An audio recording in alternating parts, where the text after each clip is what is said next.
Joel capítulo 2.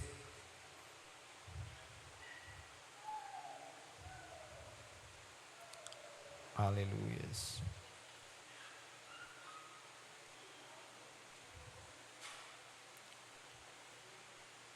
Glória a Deus.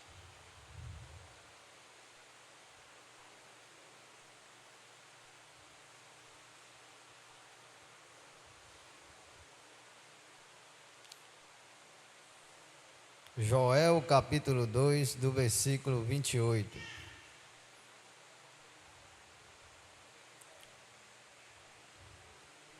Joel fica depois de Oséias, depois de Daniel.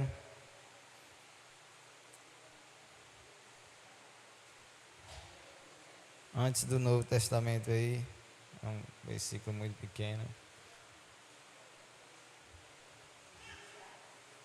Glória a Deus, aleluias. Antes de Mateus um pouco aí, você chega em Joel.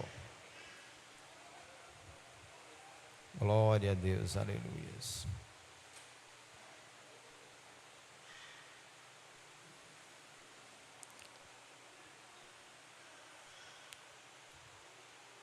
Deus maravilhoso. Todos encontraram, amém? Vamos fazer a leitura da palavra com a guia do Espírito Santo de Deus. E há de ser que depois derramarei o meu espírito sobre toda a carne, e vossos filhos e vossas filhas profetizarão, e vossos velhos terão sonho, e vossos jovens terão visões. Estou até aqui, irmão. Curva essa cabeça nesse momento. Senhor, meu Deus e meu Pai Todo-Poderoso. Pai, a palavra não é minha, meu Pai, a palavra é do Senhor. Que o Espírito Santo de Deus que está neste lugar possa me usar como canal de bênção. Pai, em nome do Senhor Jesus, que essas pessoas saírem de sua casa, meu Pai, porque o Senhor tinha um propósito na vida de cada uma delas, meu Pai. Era que elas sejam cheias, meu Pai, da Tua presença. Pai, elas não vão sair daqui, meu Pai, da mesma maneira que elas entraram, meu Pai, porque o Senhor, em nome do Senhor Jesus, derramará o Teu Espírito sobre a vida de cada uma delas, meu Pai. E desde já eu te agradeço pela Tua palavra, em nome do Senhor Jesus. Amém. Queridos, nós lemos aqui a história do profeta Joel. Se a gente for ler do começo a história do profeta Joel, o profeta era um profeta que falava com Deus. Naquele tempo, ele contemplava a presença de Deus. Não é como nós hoje. Hoje nós podemos sentir a presença do Espírito Santo. O Espírito Santo, ele faz morada dentro de nós. Mas naquele tempo, o profeta era usado como instrumento de Deus. Deus apresentava a seus profetas. E aquele povo estava passando por uma grande fome. A Bíblia vai dizer que ali tinha uma grande praga. E começaram a consumir todos os alimentos. E a praga começou a devastar tudo. E aquele povo, os seus animais, começaram a sentir fome. Mas mesmo aquele povo sentindo fome, mesmo aquele povo estando sofrendo, eles não desistiram de Deus, eles não murmuraram.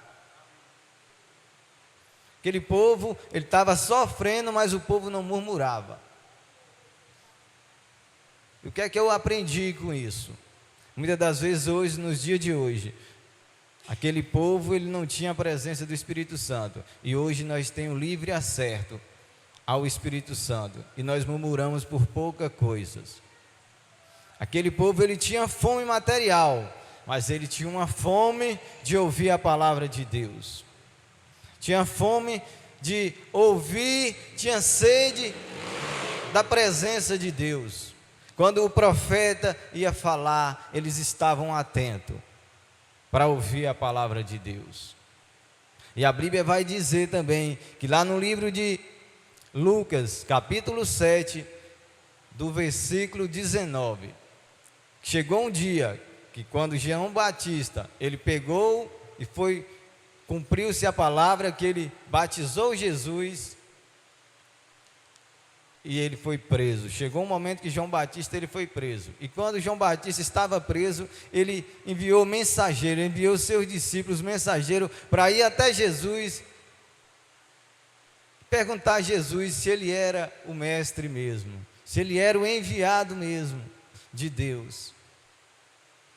E Jesus falou para os discípulos: olham aí. E Jesus começou a curar os cegos, os aleijados, os coxos. E Jesus começou a fazer prodígios e maravilhas. E Jesus diz: vai e fala para ele o que você viu. Fala para ele que eu estou curando cegos, aleijados. Jesus poderia ter muito bem julgado João Batista.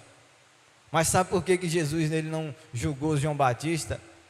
Porque João Batista ele não tinha a presença do Espírito Santo ainda. A presença do Espírito Santo tinha que se cumprir. A presença do Espírito Santo ia ter que ser derramada sobre toda a carne.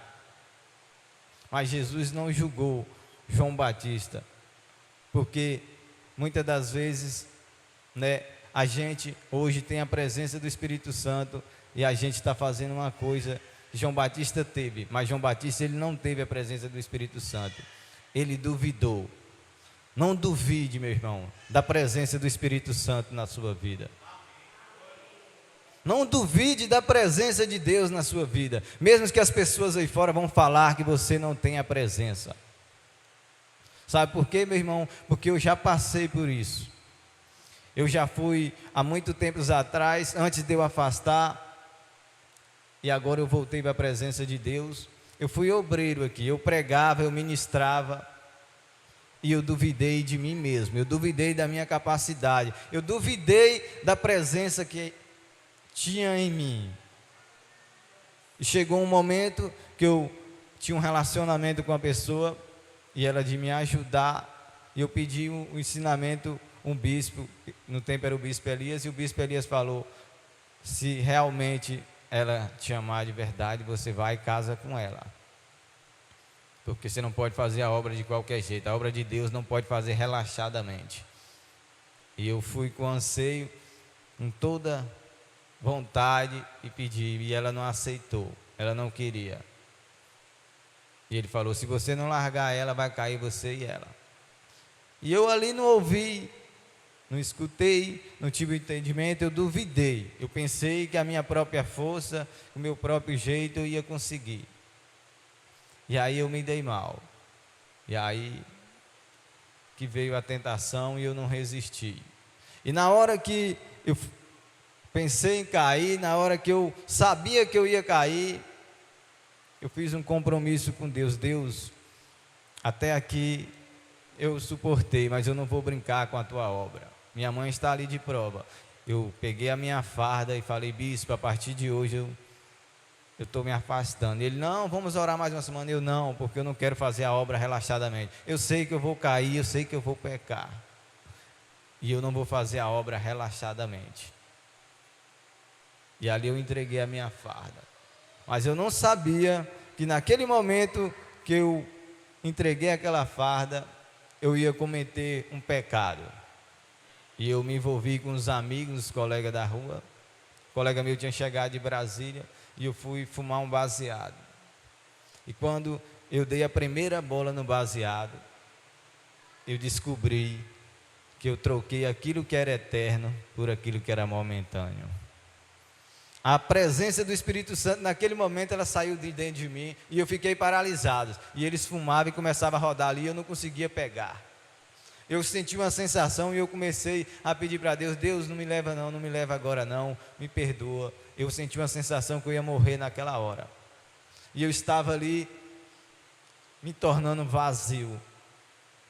E ali eu não sabia explicar aquela dor que estava dentro da minha alma. Eu troquei aquilo que era eterno por aquilo que era passageiro.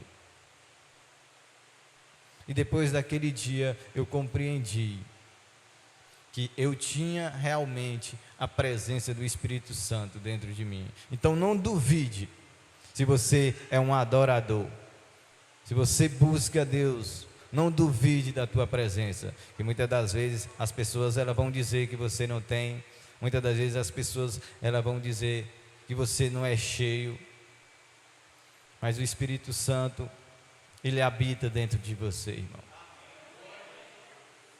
E a Bíblia vai dizer sobre a blasfêmia. A gente não podemos julgar ninguém se ela tem o Espírito Santo ou não. Se fulano roda, se fulano grita, se fulano pula, se fulano faz isso dentro da igreja. Que a Bíblia diz que a pior blasfêmia que tem é a blasfêmia contra o Espírito Santo. Porque muitas das vezes aquela pessoa está cheia do Espírito Santo, está ali gritando, está rodando, ela está cheia, e a pessoa vai e julga aquela pessoa, não sabe que está julgando o Espírito Santo. Muitas das vezes ela está condenando ela mesma. Mas aqui, a palavra de Deus, entrando na palavra aqui, vai dizer que há de chegar um dia que Ele derramará o Espírito sobre toda a carne. Aleluias, glória a Deus. E muitas das vezes, irmão, para a gente receber esse Espírito, o Espírito, ele é derramado sobre todas as carnes. Jesus veio, a palavra, ela se cumpriu. E muitas das vezes as pessoas hoje estão vazias. Existe uma diferença da pessoa estar vazia e da pessoa se esvaziar. Tem muita gente que está vazio. Tem muita gente que já fez até a obra. E para quem fez a obra é pior, porque a Bíblia diz que quando o Espírito sai, o Espírito Santo sai, vem mais 7 atormentar. Na minha vida eu sou prova disso. Eu comecei a ver vultos, eu via bicho, eu começava a sair correndo de madrugada, porque eu estava possesso de demônios. Eu troquei aquilo que era eterno pelo aquilo que era passageiro, e a minha casa ficou vazia, e os inimigos aproveitaram e começaram a me atormentar. Falaram que não tinha mais jeito, todo dia falava no meu ouvido: ninguém gosta de você, você não vale nada, olha o que você está fazendo com a sua família. Todo mundo que olhava para mim, eu pensava que estava falando mal de mim. E o diabo todo dia no meu ouvido: tira a sua vida, tira a sua própria vida, arranca, você não vale nada, vai melhorar, vai acabar essa preocupação. Mas só que eu já tinha sentido a presença de Deus um dia. Eu sabia que se eu tirasse a minha própria vida, eu não teria salvação. Eu sabia que quando eu estivesse vivo, tinha esperança. Aleluias, glória a Deus. E ali eu compreendi que na verdade eu estava vazio. Mas aqui quando fala que ia derramar o Espírito sobre toda a carne, o Espírito Santo ele foi derramado. Mas muitas das vezes, irmão, nós estamos cheios do orgulho, cheio do eu. As pessoas me perguntam: Daniel, você vai para a igreja para quê? O que é que você acha, né? Você vai ganhar o que na igreja? Dá dinheiro para o pastor? Você ganha o quê? Eu falo: eu não vou para a igreja para ganhar, eu vou para perder. Como assim você vai para a igreja para perder? Eu disse: eu vou perder o meu orgulho, perder o meu eu, perder a minha prepotência. Quando eu era orgulhoso, eu não reconheci que eu precisava do Espírito Santo. Quando eu era arrogante, eu não dava ouvido à voz da minha mãe, eu não dava ouvido à minha família. E aquele orgulho estava, cada vez eu estava me enchendo do orgulho, cada vez eu estava me enchendo do meu eu, do meu ego, da minha arrogância. Cada vez que mais difícil era daquele Espírito de Deus ser derramado na minha vida, porque eu estava cheio das coisas do mundo, cheio da minha própria vontade, cheio do meu eu. E eu entendi que enquanto eu não me esvaziasse de mim mesmo, da minha própria vontade, do meu orgulho, das minhas maus amizades, enquanto eu não me esvaziasse, não tinha como esse Espírito ser derramado sobre mim novamente. E muitas das vezes é desse jeito, meu irmão. Muitas das vezes a gente precisamos nos esvaziar das coisas desse mundo. Muitas das vezes o Espírito Santo, ele está aí para ser derramado.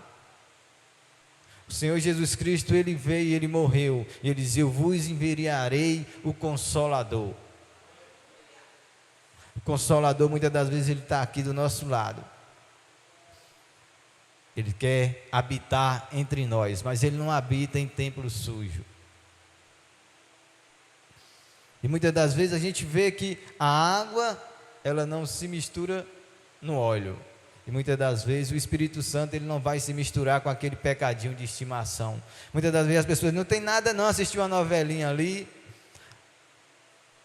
Não tem nada não, fazer aqui e dali, o pastor não está vendo, o bispo não está vendo, o obreiro não está vendo. Não tem nada não. E tem muita gente perdendo a presença do Espírito Santo por causa do tem nada não. Muita gente perdendo a presença do Espírito Santo, porque o Espírito Santo, ele não habita em templo sujo. E quando ele fala que vai derramar o seu Espírito sobre toda a carne, é porque ele quer nos encher, ele quer a gente por completo. Ele quer derramar o seu Espírito em mim, ele quer derramar o seu Espírito em você, mas a gente precisa estar vazio das coisas desse mundo. A gente precisa se esvaziar das paixões, da religiosidade, de tudo aquilo que não agrada o Espírito Santo de Deus. Muitas das vezes a gente temos que ter a certeza, a convicção que nós adoramos o Espírito Santo em espírito e em verdade. Glória a Deus, aleluias. O Espírito Santo, ele é real, irmão. Se não fosse a presença dele, eu não estaria aqui. E eu quero agradecer a cada um de vocês, que no momento que eu estava ali naquela casa de recuperação, que eu estava em um processo, e a igreja toda em oração por mim. E para você entender que a sua oração não é em vão, a Bíblia diz que a oração de um justo pode muito seus efeitos. Eu acordava 2 horas da manhã, e só acordava naquele mesmo horário, e eu não conseguia entender, até que o Espírito Santo, ele me deu a revelação: vai orar, vai orar. E quando eu começava a orar, eu começava a falar com o Espírito Santo, e até as 3, 4 horas da manhã, chorava. Aí eu peguei aquele hábito, todo dia, 2 horas da manhã, acordava e começava a chorar naquela cama. Aí eu entendi, tem alguém orando por mim, tem alguém intercedendo por mim. As pessoas estão intercedendo por mim, as pessoas não se esqueceram de mim. Não tem como, eu estou aqui num lugar desse isolado, e a presença dessa sobre mim. E ali eu começava sozinho na minha cama, chorava a madrugada inteira. E eu disse, não tem como, as pessoas não são nada meu. As pessoas muitas vezes, elas não têm compromisso comigo, mas ela não deixou de me amar. Não tem como eu estar sentindo essa presença aqui, não é normal. Não era normal, bispo, eu estar sentindo aquela presença todo dia, 2 horas da manhã. E muitas das vezes a gente acorda de madrugada, e o Espírito Santo, ele quer te tocar, ele quer falar com você. E muitas das vezes eu pregava na casa de recuperação, e muitas das vezes eu nem li o texto, nem nada. O Espírito Santo, ele conduzia eu na madrugada ali, eu chorando, e eu começava a falar. Ele falava o versículo e eu começava a falar, fala isso, fala aquilo, fala isso, fala aquilo. Aí eu acordava de manhã cedo, o pastor dizia, Daniel, hoje quem vai pregar é você. Hoje eu não estou em boas condições, conduz o culto. E eu dizia, é Deus tremendo, o Espírito Santo, ele fala. O Espírito Santo, ele usa quem ele quer, na hora que ele quer, aonde ele estiver. O Espírito Santo, ele ainda usa. E ali eu fui guiado pelo Espírito Santo, e as pessoas diziam, como é que você tem pouco tempo neste lugar, e você tem essa sabedoria? Eu falava, a sabedoria não é minha, sabedoria é do Espírito Santo. Quando eu vim para cá, eu decidi me esvaziar do mundo lá fora, de tudo aquilo que eu vivi. Eu tive que me esvaziar, eu tive que deixar o meu eu, tive que deixar o meu orgulho, tive que deixar aquilo que estava me afastando de Deus.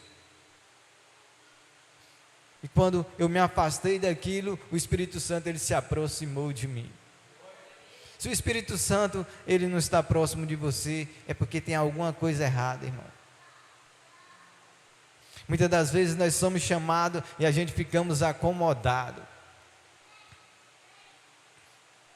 O Espírito Santo, ele te dá a liberdade de você falar no seu trabalho, no seu serviço, e muitas das vezes a gente temos vergonha, irmão. Muitas das vezes não é nem vergonha, muitas das vezes a gente perdemos a oportunidade. E eu aprendi na minha vida que a gente não pode perder a oportunidade, porque a oportunidade é única. Quando o Espírito Santo te conduzir, fala com aquela pessoa, fala naquele lugar, não perca aquela oportunidade. Quando você vê que as pessoas estão carentes, estão passando por dificuldades, não perca a oportunidade, irmão, porque a oportunidade ela não volta atrás, e muitas das vezes vai chegar amanhã, e você vai dizer, olha, fulano morreu, eu tive a oportunidade de falar com ele, e eu perdi essa oportunidade. Você sabe por que eu estou aqui hoje, meu irmão, ministrando essa palavra? Porque eu aproveitei a oportunidade, e porque alguém aproveitou a oportunidade e falou do amor de Jesus para mim. Alguém aproveitou a oportunidade e orou por mim. Quando muitos diziam que não tinha mais jeito, quando muitos diziam que estava tudo acabado,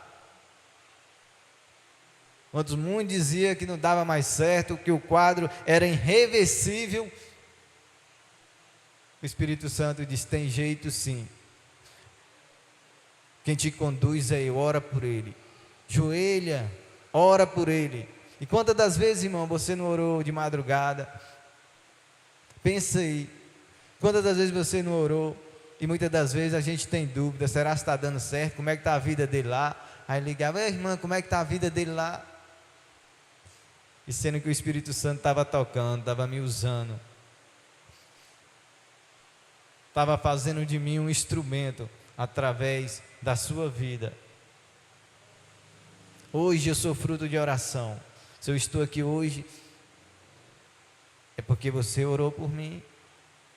Da mesma maneira que você orou por mim, que o Espírito Santo te usou para ser um instrumento na minha vida, você pode ser um instrumento na vida da sua família. Não há nada impossível para Deus. Não tem nada que possa ser impossível para Deus.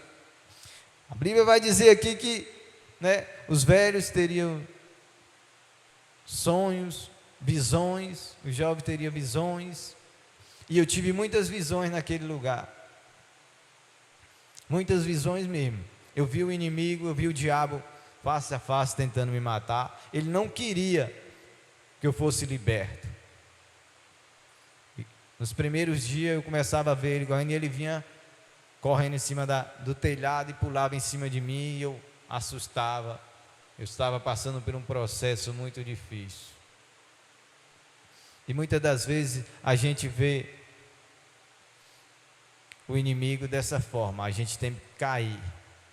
Quando a gente duvida do espiritual, duvida da presença do Espírito Santo, a gente abre portas para o inimigo entrar na nossa vida. Quando eu duvidei do Espírito Santo, eu abri portas, eu comecei a ver o inimigo face a face.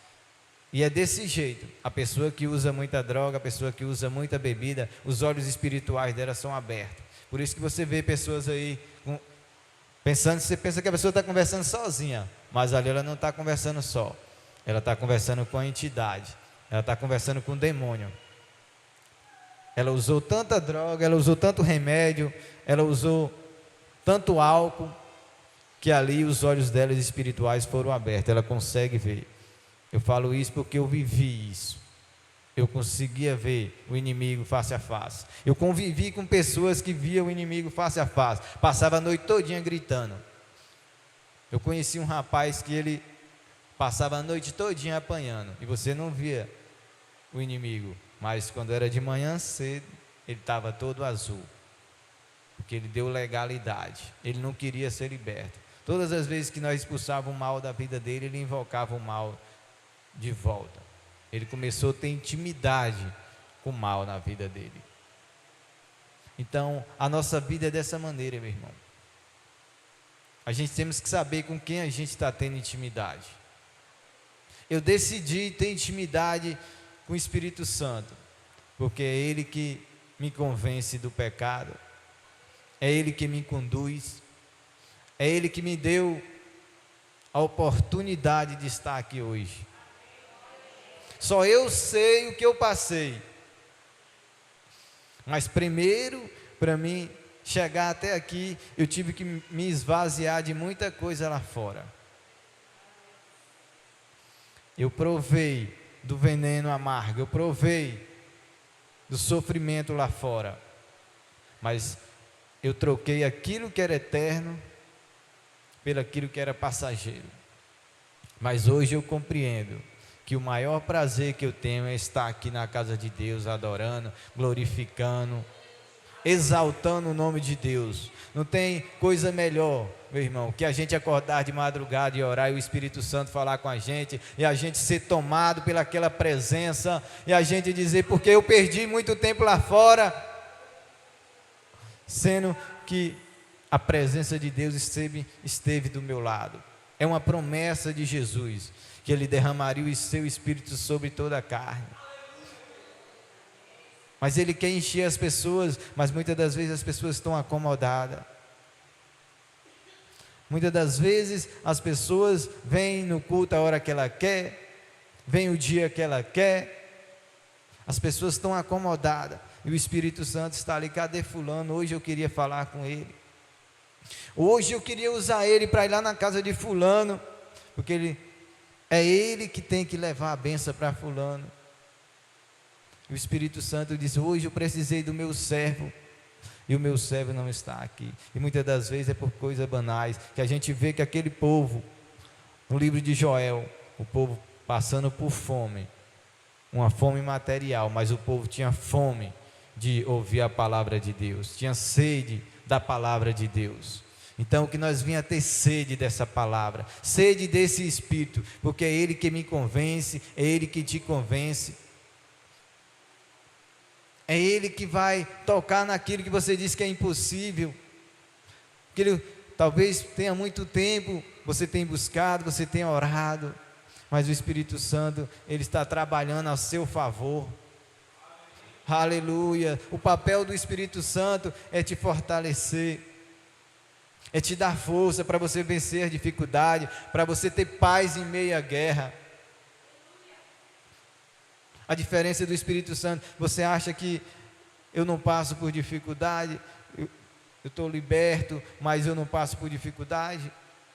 Passo sim, todo dia é uma provação, todo dia é uma guerra, todo dia o inimigo oferece pratos, todo dia o inimigo ele tem tentado me destruir, ele não parou não, mas eu todo dia busco me fortalecer, todos os dias quando eu entro nessa porta aqui, parece que aquele peso que eu peguei no dia todo, parece não, ele vai embora.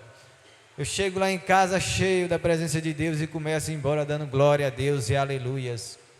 É a presença do Espírito Santo que convence o homem do pecado, que dá força para a gente ser liberto, que dá força para a gente ajudar vidas aí fora. Não perca a oportunidade de falar do amor de Deus. Não perca a oportunidade. Eu fui ali ontem no aniversário ali de um tio meu, e ali eu vi o rapaz dando oportunidade para a família, e eu não fui. Depois, quem recebeu a palavra foi eu. E ali eu aprendi, porque a gente não pode perder a oportunidade. Eu disse, hoje eu sou um testemunho vivo que o Espírito Santo está em mim. Eu não posso perder a oportunidade de mostrar que Ele me libertou, que Ele me curou, que Ele me transformou. Eu tenho que demonstrar que eu tenho a presença do Espírito Santo na minha vida. Eu não posso deixar a vergonha tomar conta de mim, porque a Bíblia diz, né, que os vergonhosos, se eu me envergonhar do meu Pai, eu também serei envergonhado perante a Ele. Não se envergonha no meio dos seus amigos, não se envergonha na sua casa, fale da presença do Espírito Santo, demonstre que você é diferente, demonstre que você, em meio à guerra, você tem paz, porque a vida do crente é assim, ele tem paz em meio à guerra, pode estar passando pela dificuldade que for, ele não vai se contar seus problemas para quem não pode resolver. Ele vai colocar os seus joelhos no chão e vai falar com o Espírito Santo. E aí a gente tem paz em meio à guerra. Todos nós temos guerra, mas o Espírito Santo, ele nos conduz a ter paz em meio à guerra. Então, que a presença de Deus esteja sobre a sua vida.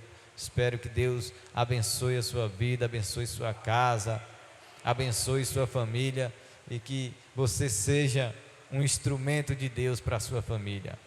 E eu quero passar aqui para o bispo e eu agradeço a minha oportunidade. Glória a Deus, aleluia.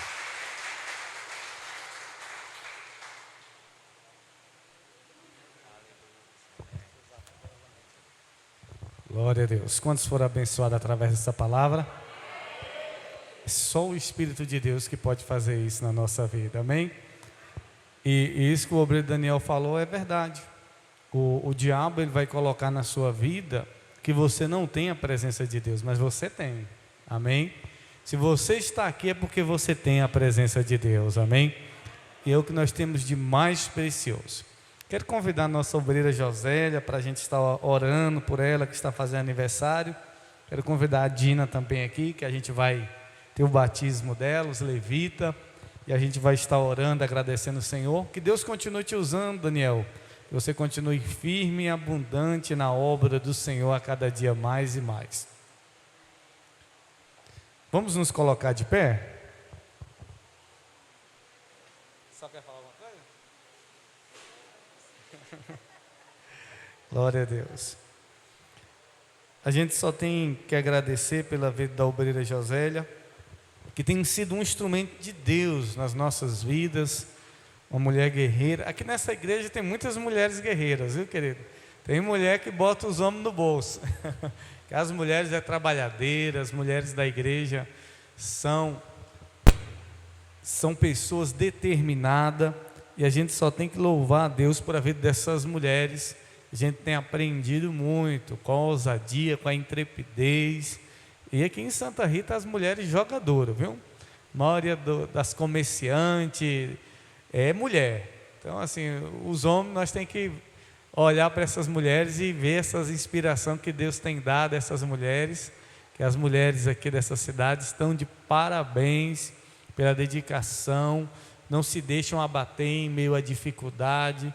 E as mulheres também nas igrejas são a maioria. Então a gente vê as mulheres dando resposta positiva ao chamado do Senhor. E a obreira Josélia é uma mulher de Deus, uma mulher guerreira, cheia do Espírito Santo, generosa para com a obra de Deus, não gosta de se aparecer, gosta que fique ali em oculto, que ninguém saiba, mas Deus está vendo e Deus vai honrar ela cada dia mais e mais. Nós só temos que agradecer, obreira Josélia, pela sua vida, que Deus multiplique os seus anos de vida com saúde, com paz, com unção, e que a senhora continue sendo essa pessoa maravilhosa cada dia mais e mais. E a Dina, a gente vai estar orando por ela também, que vai estar descendo as águas daqui a pouco. Nós vamos ter o batismo dela, e você que puder ir, está convidado. Estenda as mãos para cá, vamos orar apresentando as filhas do Senhor. Pai, está aqui a Dina, meu Pai, que decidiu, meu Pai, descer as águas, meu Pai, ser batizado. É uma ordenança do Senhor. Pai, eu quero pedir ao Senhor, meu Pai, que o Senhor venha confirmar todas as promessas que o Senhor tem sobre a vida dela, Pai. Ó Deus, e que ela seja um instrumento nas tuas mãos. Ó Deus, que o Senhor continue guardando o seu coração. Ó Deus, e que aquilo que o Senhor tem para fazer na vida dela possa se concretizar, Pai. Deus, eu quero também apresentar a vida da obreira Josélia, que está completando mais um ano de vida na tua presença, Pai. Ó Deus, eu quero te agradecer por esse coração da tua filha, meu Pai, voluntário. Ó Deus, uma serva do Senhor, meu Pai, que o Senhor continue usando ela com ousadia, com intrepidez da tua palavra. Ó Deus, que a cada dia a tua presença seja notória na vida dela, Pai. Abençoa a sua casa, abençoa sua família, seu esposo, suas filhas e filho. Ó Deus, toda a sua parentela, todos aqueles que são sangue do seu sangue, que o Senhor possa alcançar e salvar, Pai. Ó Deus, que a salvação do Senhor esteja sobre a casa dela, sobre a família dela. Como igreja do Senhor, nós profetizamos toda sorte de bênção sobre a vida da tua filha, Pai. ó Deus, e que o Senhor possa dar a ela saúde, paz, força a cada dia, Pai, e que o nome do Senhor seja glorificado através da vida da tua filha. Pai, obrigado pela tua palavra. Leva o teu povo em casa guardado e protegido, meu Pai, livrando de todo mal, ó Deus, e dando a todos um domingo de paz. É o que eu oro em nome de Jesus, os que creem diz amém. Vamos cantar os parabéns? Parabéns pra você nessa data querida, muitas felicidades, muitos anos de vida, e que Deus te abençoe e te dê santidade, muitas felicidades, muitos anos. Amém. Passa aqui e dá os parabéns. Deus abençoe a todos, queridos, em nome de Jesus. Daqui 5 minutinhos nós saímos para o batismo.